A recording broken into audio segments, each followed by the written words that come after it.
तर धाराशिव जिल्ह्यात गेल्या 2 दिवसात पावसाने जोरदार तडाखा दिलाय। 7 महसूल मंडळांमध्ये अतिवृष्टीची नोंद झाली। पावसामुळे शेतशिवाराला तळ्याचं स्वरूप आले।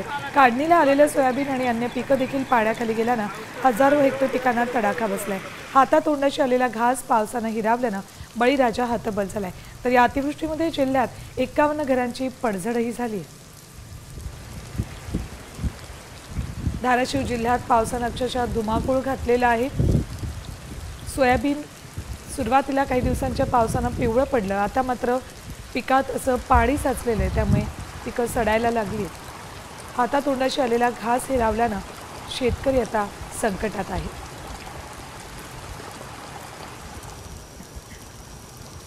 सरकार परिस्थिती आहे, सरकारनं नुसती पाहणी करून काय सुद्धा उपयोग नाही।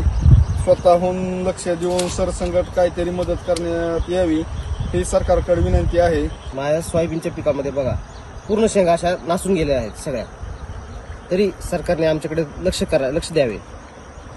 यापूर्वीही पंचनामे झाले, पाणी झाले, खूप खूप खूप काही झालं, पण सरकारने मायबाप सरकारने आमच्याकडे लक्ष द्यावे व आमच्या शेतकऱ्याची दुःख जाणून घेऊन आम्हाला सरसकट मदत जाहीर करावी हीच विनंती आहे। आता isakal.com आहे देशातील नंबर 1 ची मराठी न्यूज वेबसाईट। प्रत्येक अपडेटसाठी isakal.com ला नक्की भेट द्या।